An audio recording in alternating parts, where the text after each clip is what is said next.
শাহজালাল আন্তর্জাতিক বিমানবন্দর এলাকা থেকে আমাদের সঙ্গে যুক্ত হচ্ছেন সহকর্মী আলামিন হোসেন। আলামিন, এই মুহূর্তে আগুন নিয়ন্ত্রণ এবং সার্বিক পরিস্থিতি কি রয়েছে শাহজালাল বিমানবন্দরের?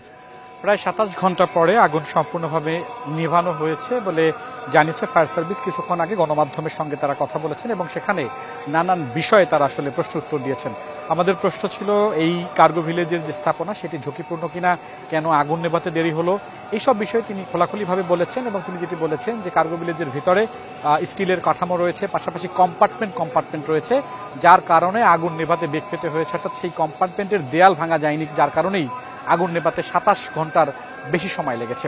প্রশ্ন ছিল যেহেতু এখানে বিভিন্ন কেমিক্যাল গুদাম রয়েছে, বিভিন্ন ফার্মাসিউটিক্যালসের কাঁচামাল রয়েছে, সেই ক্ষেত্রে সেগুলো আসলে এখানকার প্রতিবেশ কিংবা পরিবেশের প্রতি বিরূপ কোনো প্রভাব পড়বে না, যেটা আমরা মিরপুরের ক্ষেত্রে দেখেছি। তিনি বলেছেন যে এখানে যে আগুন লাগার পরে যে সমস্ত এজেন্ট ছিল সেগুলো পুড়ে, যে কেমিক্যাল ছিল সেগুলো অন্য এজেন্টে রূপান্তরিত হয়েছে, যেই কারণে আসলে খুব একটা পরিবেশের জন্য ক্ষতিকর হবে না বলে তিনি জানিয়েছেন। এর বাইরে ভবনটির পরিস্থিতি কি, তিনি বলেছেন যে ভবনের ভিতরে কোথাও কোথাও পলেস্তারায় ফাটল ধরেছে, পাশাপাশি কলম ফাটল ধরেছে এবং এ বিষয়ে হয়তো উচ্চতর কোনো কমিটি গঠন করার পরে এই ভবনটি ব্যবহার উপযোগী কিনা সেটি বলা যাবে। তবে এখন পর্যন্ত যে পরিস্থিতি তাতে এই ভবনটি আর ব্যবহার উপযোগী নেই বলেই তিনি জানিয়েছেন। আমাদের প্রশ্ন ছিল যে এখানে অগ্নি নির্বাপন ব্যবস্থা, আপনি জানেন যে শাহজালাল আন্তর্জাতিক বিমানবন্দরের মতো কেপি স্থাপনা, সেক্ষেত্রে আইকা যেটি রয়েছে আন্তর্জাতিক বিমান চলাচল সংস্থার সার্টিফাইড পেতে হলে অনেক সময় অগ্নি নির্বাপনের যে বিষয়টি সেটি আসলে একটি প্রোটোকল এবং সেটি থাকতে হয়। এই কার্গো ভিলেজের ক্ষেত্রে ফায়ার নিজস্ব আগুন নির্বাপনের ব্যবস্থা ছিল কিনা বা ফায়ার হাইড্রেন্ট ছিল কিনা, তিনি যেটি বলেছেন, কোট আনকোট করে বলছি, অ্যাক্টিভ এবং প্যাসিভ অর্থাৎ প্রত্যক্ষ বা পরোক্ষ কোনো রকম ভাবেই এখানে অগ্নি নির্বাপনের ব্যবস্থা তারা পাননি, এইটি তিনি বলেছেন। এখন এই প্রশ্নের উত্তর আসলে কে দিবেন? যদিও গতকালকে থেকে আজকে পর্যন্ত শুধুমাত্র উপদেষ্টা কথা বলেছেন, সিভিল এভিয়েশন কর্তৃপক্ষ কিংবা তাদেরকে বারংবার সাংবাদিকদের পক্ষ থেকে যোগাযোগ করা হলো, এই বিষয়ে তাদের সুস্পষ্ট কোনো বক্তব্য এখন পর্যন্ত পাওয়া যায়নি।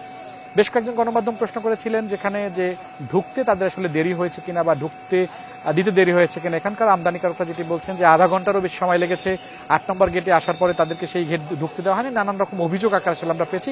এই প্রশ্ন ফায়ার সার্ভিসের কাছে ছিল এবং তারা যেটি বলেছেন যে তারা এইরকম বাধার কোনো সম্মুখীন এখন পর্যন্ত হয়নি।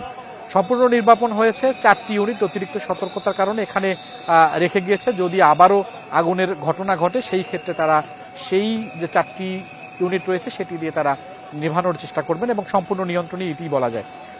আরো অনেক সেখানে প্রশ্ন ছিল, কার্গো ভিলেজের পার্সেল ইউনিটে যে আগুনের সূত্রপাত ঘটে সেটা এত দ্রুত অন্যান্য জায়গায় বিস্তার লাভ করলো কেন? আমরা পরে দেখলাম যে 36টি ফায়ার সার্ভিসের ইউনিট সেখানে যোগ দিয়েছে আগুন নিয়ন্ত্রণে। ফায়ার সার্ভিসের সক্ষমতায় কোনো দুর্বলতা ছিল কিনা?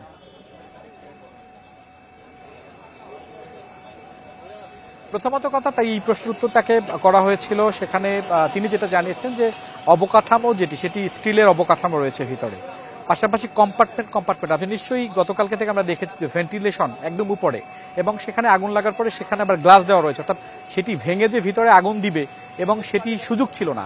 যখন আগুন ধাউ ধাউ করে জ্বলতেছিল তখন সেই গ্লাসটি যখন যেটি পুড়ে ভেঙে গিয়েছে সেটি আলাদা কথা, কিন্তু সেটির কাছাকাছি অর্থাৎ সেই দেয়াল উত্তপ্ত হয়ে যাওয়ার কারণে সেখানে তারা যেতে পারেনি। পানির সোর্সিং এর একটা সমস্যা, সেটা নানাবিধ সমস্যা এখানে ছিল, যার কারণেই মূলত এই 27 ঘন্টার পরে আগুন নেভাতে হয়েছে। গতকালকে ফায়ার সার্ভিসের মহাপরিচালক যিনি বলেছিলেন যে বাতাসের কারণে আসলে আগুন নেভানোর একটি দেরি হয়েছে, ছড়িয়েছে, এরকম নানান কথা বলেছেন।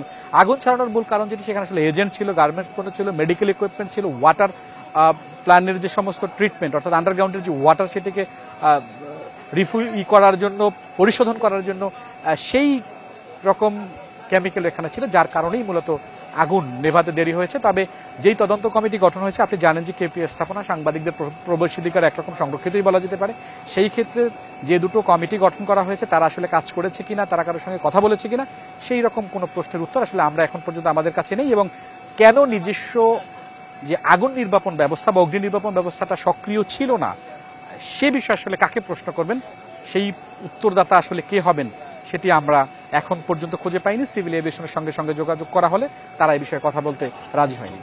ধন্যবাদ আলামিন আমাদের সঙ্গে যুক্ত হওয়ার জন্য।